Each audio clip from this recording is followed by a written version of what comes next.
Make some noise! Welcome to Changing the Volume with PH and Caprice. Hello, everyone. Welcome to Changing the Volume with your girl, Caprice. And your boy, PH. Guys, thank you for tuning in with us today. Thank you. Before we get into our topic, I want to say to those people out there who loves to say, my mother did it to me or my father did it to me and I turned out all right. No, you didn't turn out all right. Whoa. Because you're still broken about what happened to you when you were 6 years old. You're still holding on to the fact that your mother or your father treated your sibling better than you. But yet, you have children now and you favor one of your children over the other. You are not okay because you're still hurting. And it shows in your friendships and relationships because it's hard for you to trust people. You don't know how to accept criticism without taking it the wrong way. You can't handle rejection. You are very emotional and you still scarred. We have to stop normalizing the fact that we turned out okay because we got a degree, because we have a great job, or because we living physically outside how everybody sees us. We're living so grand and so great. But inside of us, we are broken mentally and emotionally and spiritually. We have to stop saying that we are okay. And so because I was okay when my mother did it to me or my father did it to me, it's okay for me to do it to you or my children. This is good. Or even the person that I say I love, which is my spouse or my significant other.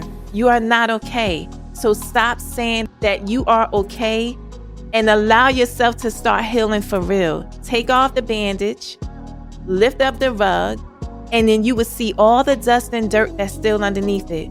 Rip off the bandage and you will see that your womb has never healed because you covered it up. You didn't allow it to bleed out so it can begin to heal. So get the healing that you need and tell yourself the truth. If we can't do nothing else, let's tell ourselves the truth that I didn't turn out right after I was told that I wasn't beautiful. I didn't turn out right after I was told I would never be somebody. I didn't turn out right when my father left. I feel rejected now by every relationship that leaves me. I didn't turn out all right because my mother never told me she loved me.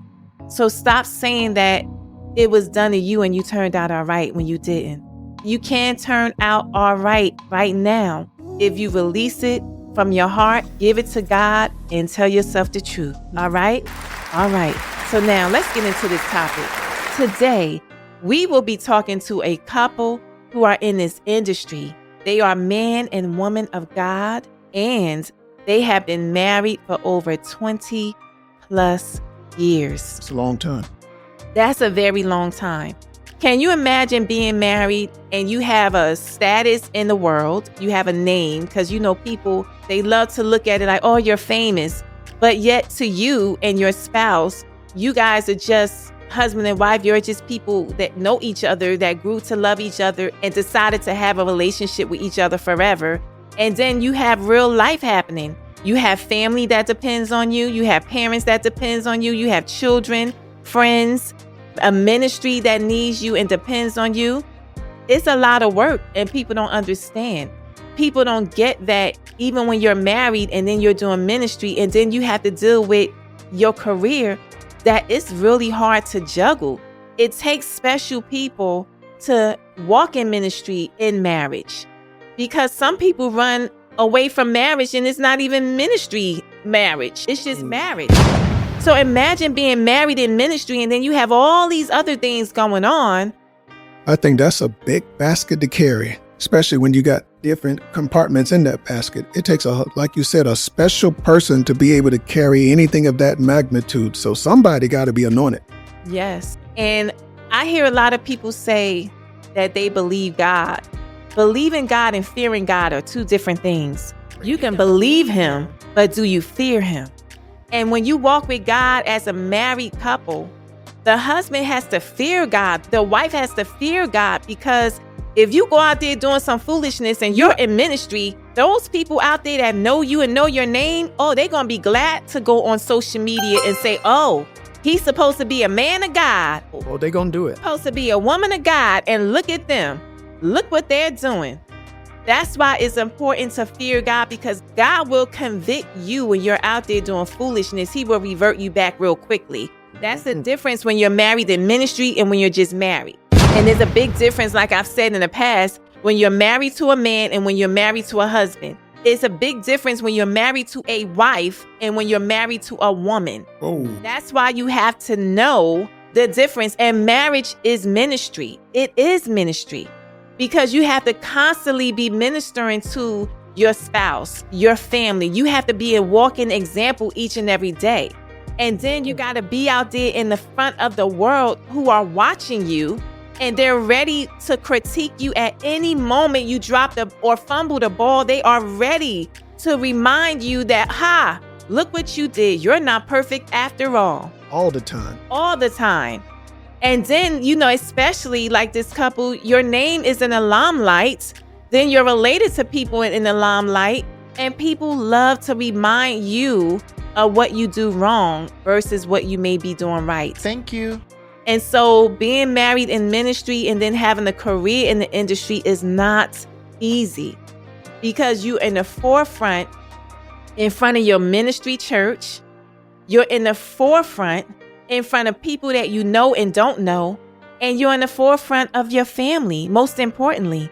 And everyone is watching. I'm here. Watching to see, are you going to do what you're supposed to do as a man and as a woman in ministry?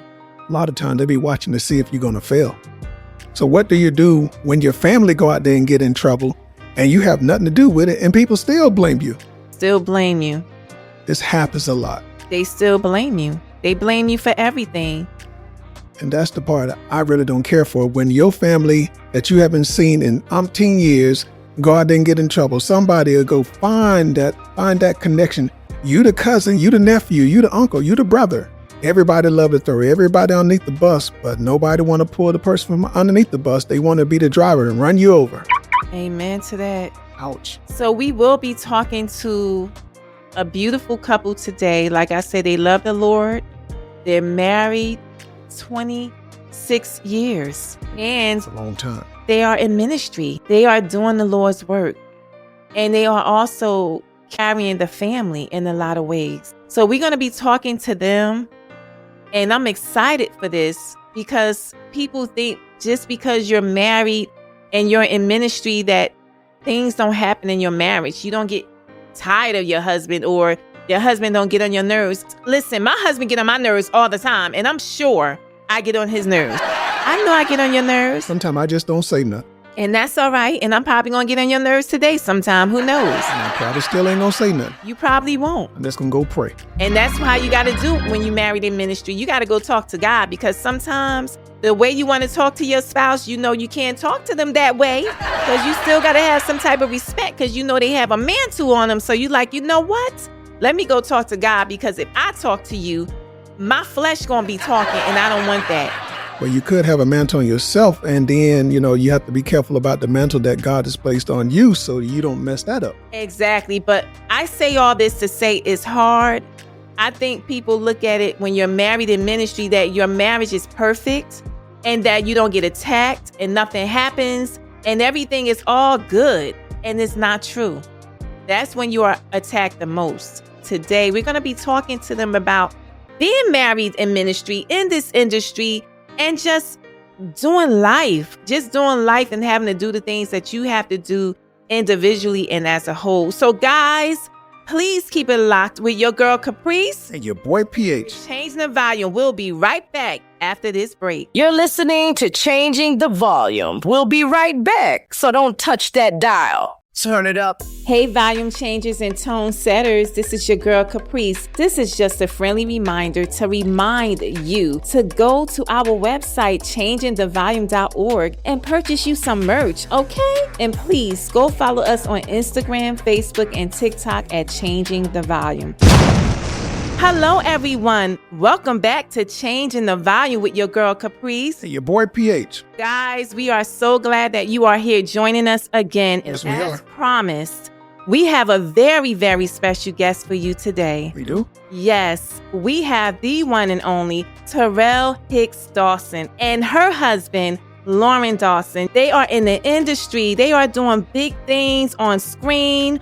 They doing things in the music industry. They're doing everything. But most importantly, they are out here doing the work of the Lord. And that's what's up. So let's give a big welcome to Taral Hicks Dawson and Loren Dawson. How you guys doing? Yeah, what's up? Hey. How are you? Thank you for having us. Yes, You're and welcome. we're doing amazing. Guys, first of all, I just want to say you guys are phenomenal because you don't have a lot of people out here in this industry nowadays that are people of God. And that's one of the biggest things that's going on. They say Hollywood is falling, but they don't know that they're all men and women of God out here in a battlefield for God in this industry. And it doesn't have to be how everybody sees it. So I just want to ask you guys, being married, especially in ministry today and doing the work of the Lord, what are the challenges sometimes come along with that? I feel like, there are times where you have to really know who you're with, and you have to really be committed to the fact that, what nobody says is more important than what God says over you and your household. And, you're going to get around people. They're going to offer you things. They're going to say things and they're going to hype it all up. But at the end of the day, we only have each other. And so we know, through the glitz and the glamour of success or through life's gifts of being able to use our talents and travel the world or do all of these things, we know the most important factor is always just staying together. This is good. You could have kept talking. Yes, because that was really good. And today, in today's time, with ministry and in the industry and then just being husband and wife, how do you guys help keep each other grounded?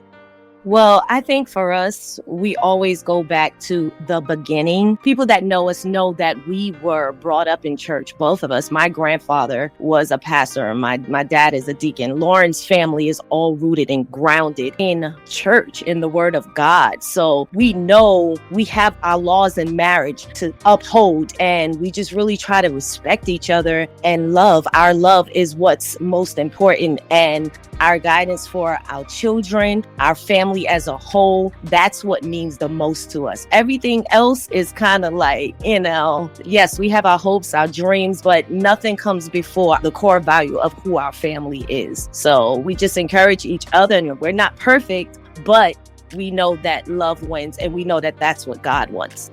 Okay, I have this question for you, Loren. We are in a time where you have Hollywood, you have gospel artists, you have people in the Christianity world. They more so want to be more Hollywood. It's not about God anymore. What do you think has taken place? Why are people losing sight of the main purpose of what we're supposed to be doing out here as men and women of God, even when we're in the industry, in the gospel industry? Why do you think people are losing focus? Well, one of the reasons why people are losing focus is because, this world is rooted and grounded in popularity. And sometimes the truth of God is not popular. And so a lot of times what happens is people find themselves being feeling like, well, I'm only gonna do what makes me happy versus what God says about how we should live our lives. And so sometimes people get caught up in, the lifestyle of what the world says and not what God says. So that's how people get so distracted, because they're used to doing life in the way that feels good. It's things that translate to them. Everybody says, hey, just be a good person and live your life. It's so much more than that. Church is like, now for some people it's like, all right, I'm just gonna go Sunday and get my praise You're on preaching. and that's it. But no, it's a relationship, it's a lifestyle, and you got to be consistent, and you have to stay rooted and grounded. And the way you stay rooted and grounded is by understanding what God says about relationships. And if you don't, then what happens is you're just going to go with whatever everyone else is saying. And it's just a popular trend of to say, I'll just do whatever I want to do instead of following God's rules and plans over your life. Ouch. You said a whole lot right there. Yes, you did. Stepping on toes. How important, Taral, is marriage today? A lot of people don't believe in marriages nowadays. Marriage has become a business. It's like, I'm gonna marry you so we can build this company. We can just build this money up. It's no more about God. Well, to me, it's very, very important. I grew up in a home where I saw my parents stay together for 50 plus years. So that's really all I know. I know other people have different stories, but that's what I know. So for me, it's kind of worked like, okay, you go to school, you do your career, you get married, and you have your children, the house. That's kind of like all I saw. And fortunately, that kind of happened for me. I found my, so to say, Boaz, and he treats me well. So That's what's up. He does. Treat her. I think it's important for family structure. A lot of that is missing today. You know, you have a lot of single mothers, you have single fathers, and not so much of a family dynamic. So I think it's important for the next generation to see that family that present good core values in life. And, you know, everyone is just flourishing. So it's very important to me. And I would say for Loren as well. We've been married over 26 years now. Wow, and that is a long time. Yes. People just ain't making it there. And like I said, we're not perfect and it hasn't been easy, but God's been in the center of it. And because of that, we have been doing, you know, what we need to do to keep our union together. And it takes work on both parts. I got a question. Loren, tell me your side. I heard her side. I want to hear your side. First of all, you have to be honest. You know, you can't be in a relationship and you tiptoeing and you're trying to be perfect. Everybody's have all these requirements and they don't give any grace. Love is the measure that we measure. We measure by patience. You know, love is kind. You know, you measure by all of those attributes God asked us to measure our love by. But then there are days where, you know, you're going to have to carry some more of the load. Then there are days where she's going to have to carry some more of the load. So it's a journey. It's not easy and it's not for the faint. But people always really think that there's so much more out there. And when you realize that you can have fun, but when it's time for someone to love you and someone to care for you and someone to hold you down when something happens to you, you're going to look past all of that stuff. You're going to look past all this independence and you're going to realize you need someone to love, to do life with, and to enjoy things with. And it's not an easy journey,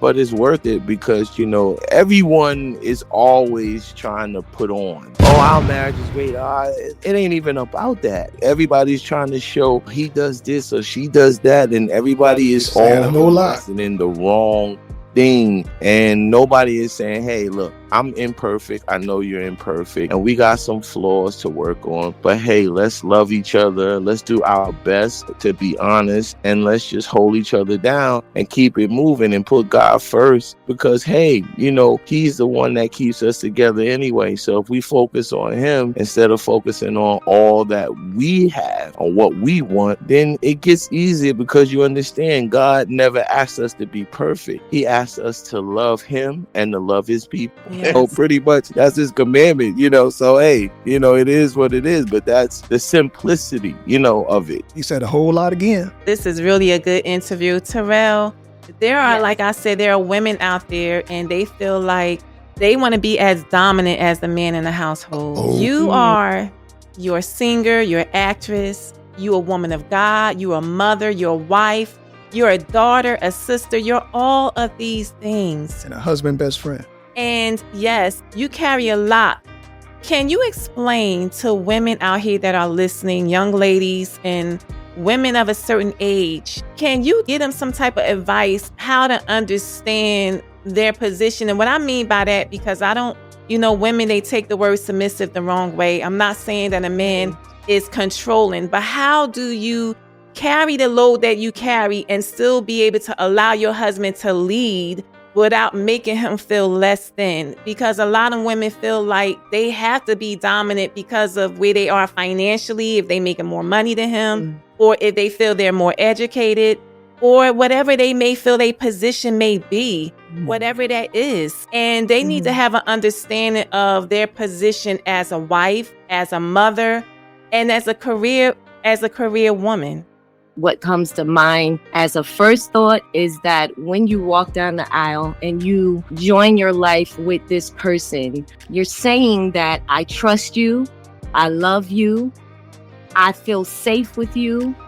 And you give that man your hand, which is basically giving that man your life. You're giving that man, I'm not going to say ownership, because it's not ownership, but you are trusting this person like you trust God with your life. You're trusting this man. And this is obviously the man that God has sent for you. And when you do that, then you are able to let your guard down and, hopefully pray that when you let your guard down, that this man is going to treat you like you are the best thing in their life. And when they show you that, it's no need for you to be dominant. It's no need for you to, act a certain way other than respectful to the person that you said that I trust. Now, of course, this doesn't apply to women who are marrying fools and getting abused and stuff like that. No. Absolutely. But when you know you have someone good in your life, it's no need to be dominant with that person, because that's not your role. Your role is to create peace. Your role is to create a safe space for him as well. So I would say, you just got to pray, because we do have women with some tempers, and can get a little bit out of control, but you have to learn how to control that and trust the person that you're with, and just, try to create a safe place for that man as well. The same things that you want, trust me, are the same things that he wants. He just don't want you to try to be him. He wants you to be loving, kind, and be a friend, and let him be the protector, and let him do what it is that he's supposed to do as a man, as a provider, as the one that, you have given your life to and put your all into, as far as your emotional space is concerned, because we are very emotional. And sometimes when our husbands don't get it right away, we lose patience. But, we have to own in on that and learn control as far as our emotions are concerned, because men are human as well. And that's something that I had to learn myself. I'm very emotional, especially with my mom and her disease and all the things that you said, that I do have to involve myself in. I get emotional sometimes, and I have to hold back and say, wait a minute, is it fair that I'm doing this? Is that okay? And trust me, if you pray to God, he'll check you. God will check you and be like, you're wrong. Now go apologize. You're right. He sure will. Just say, keep a prayerful life, and let your husband be who he is. And as long as he's respecting you, y'all putting that extra together, it should be okay. Amen. Loren, what advice can you give to the men out here who are married to a woman in the industry, who is a woman of God, who is carrying a lot, as well as being the spouse that may not understand how to communicate, how to allow their wife to also bring things to the table without feeling like their manhood is being diminished? What can you say to them? First of all, in any situation, in any relationship, that type of conversation and those type of the wording and the phrasing of the words, it's very important that we learn how to readjust our thinking when it comes to submissive versus dominant. Because what happens is, a lot of times everybody is so focused on who has the final say or who's in control that they forget that there's purpose. And the purpose gets overshadowed by, I need this, I want this, my need, this need, that need. And those things overwhelm relationships because everybody wants to feel validated. But the truth of the matter is, I feel like all men should have something as groundwork to keep them so focused on themselves and making sure their house are taken care of, that whatever their woman is doing, or however strong she is, or whatever is in her life, that they have something that they're doing that makes them feel validated as well. And so it doesn't interfere. Men need to understand that, women are strong. I've dealt with strong women my entire life, but I never felt like that had to overshadow me. I just stay confident in my thing. I stay in my lane, and, I do what I do. And God has rewarded me significantly for being great at being me.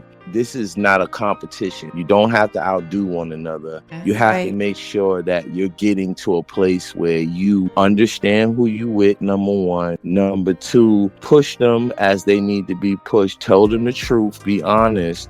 And then secondly, hold yourself accountable so that you're not mixing because you're a celebrity or you have things with the role and responsibility that I am married to a person that has feelings and is human, because sometimes that can get misconstrued, and there's no celebrity in our house. We both are very popular people. We're both known very well, but at the same time, we understand that don't matter. That's right. I like that. The way people have clarified relationships in these days and times are so jaded because it seems more like a competition. Women are telling women, you can be this and you can. No one said you never couldn't be strong. No one said you couldn't be great. No one said you couldn't be. But the thing is, sometimes men and women have different roles. If you allow a man to protect, he'll protect. If you're trying to tell that man how to protect, that's where you go wrong, because you're trying to tell him something that he's naturally been born to do. Ouch. And you haven't. And so those are the little nuances that everybody gets so overwhelmed. The little, small, minute things that really, if you look at it, some women are sharp. They know how to manage things. But then a real man knows how to come home and settle his house and know how to bring peace where there's chaos. And that's what we do as men. We have roles to play and we can't get caught up in the petty. We're the ones that have to see and be mature, and we lead quietly. You know what I'm saying? You don't always got to be out front saying a whole bunch. It's just what you do and how you do and when you do. Amen. First of all, I know you guys are busy. I know that you guys have a lot going on. We want to thank you for joining in with us today. But before we leave, Taral, I know that you have a makeup line. I want you to tell everybody about it and let them know where they can go and get it. Yeah, so I did partner with Selfie Cosmetics, and I have a makeup line. It's 6 really nice colors, captivating colors, and they can. It is, guys. I love it. Selfie Cosmetics. That's spelled with C. It's spelled CELFIE Cosmetics.com, and tap on the Taral Hicks tab and get you some all natural vegan lip gloss. And I'm so proud of the line. It's been a blessing because I didn't know how I was going to get into the makeup and beauty space, but I prayed for it and God sent a partnership. And so for me, this is just the beginning, and I would really appreciate everybody's support. Caprice, I know you had your plain Jane on, girl, and it looked amazing. And I wear it every day. Okay. I'm about to order some more. I got to try the other ones. Listen, guys, when you open it, it has a light. It has a little mirror. Listen, it has it going on, and it's vegan. You guys need to go and check it out. Taral, where can they find anything else going on with you? Can you share anything else? You can get them your Instagram, your social media. Absolutely. So you guys can follow me at She Is Taral Hicks Dawson. And yeah, you can see everything that's happening and going on with me. We've done some shows at City Winery, and we have some great things planned for the future, and I'm just excited about it. Amen. So what about you, Loren? What do you have going on? How can they follow you and keep up with you? Well, yeah, you can follow me at Loren Dawson on Instagram and Loren Dawson and on Facebook. I'm just doing music.